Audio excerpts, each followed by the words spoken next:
Infinite Andrews, Part 1. This poster was designed by Navin himself. His social media links will definitely be in the description below. But you're wondering on what to expect before Infinite Andrews Part 1. Let's take a look. Let's start with the parallel Andrews.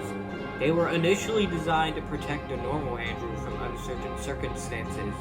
They consist of the normal Andrew, Resistance, Superhero, Rock and Roll, Deprived, and Matrix. Matrix was the one who assembled all these different Andrews together. They were set out to help Andrew against his evil future self, Dark. But we're not really going to get into him as he's not needed for this film.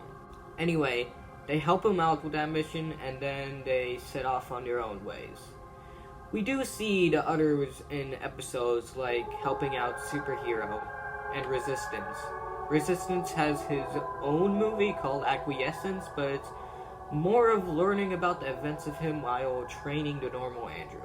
And those events are affected by the Forbidden Tree 3 when suddenly Deprived dies. Yup, Andrew asked Deprived to help him against Dark, and Deprived got in one of the crossfire, got stabbed.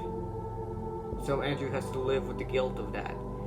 And that guilt is carried on in Fractured Andrew when he realizes he's going to turn into Dark. But soon they make a shocking discovery.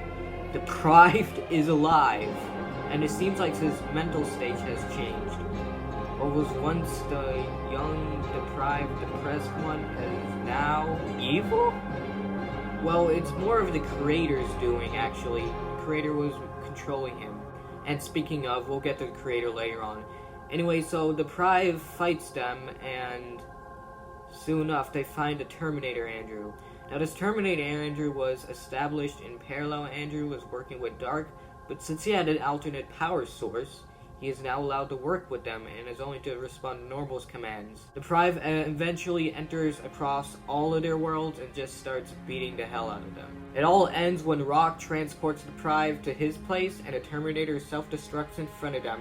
Rock survives but has to live with the guilt of the Terminator. Once his enemy, now someone that sacrificed himself for him. He doesn't see his work in the team anymore and decides he's going to take another step forward. Now, we don't see Rock from here on out, so his appearance in Infinite Andrews will definitely be interesting. Now, as for the others, we see them in Fallout as the Andrewverse is falling apart. This is due to the creator making his own appearance. He wants to get known to all the Andrews around him so he can gain the Codex.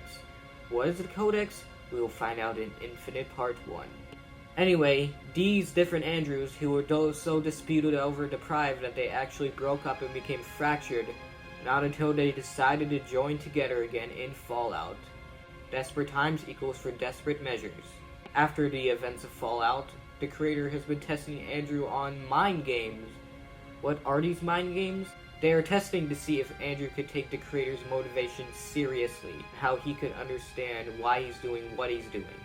We will also learn about the Codex, and we will probably see an ending that will forever change the rest of the Andrewverse. Now in Fallout we did see the Andrewverse falling apart, so how do you get crazier than that? Simple, you don't. Fallout was meant to be the transition from one phase to the next.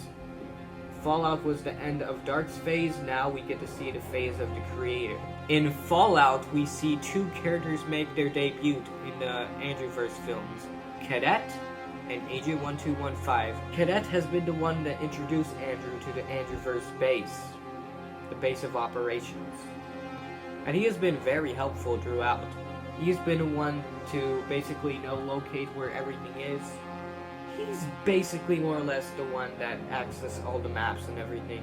Agent 1215 was an agent that got to work a 24-hour shift in Andrewverse, but was set free at the end. His role will be very short, like a cameo, but it'd be very interesting to see what he's done. There is, however, one more group that needs to be mentioned, and that is the new recruits, and consists of the Summoner, which has helped Andrew in Fallout, Captain, Anon, 2015, and Future, who has appeared in previous films before, such as Betrayal and Day In, Day Out.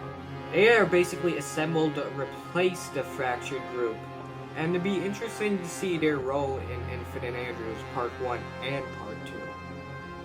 And to see how they all evolve from that, a different way from how the fractured group has evolved. And so, that's it.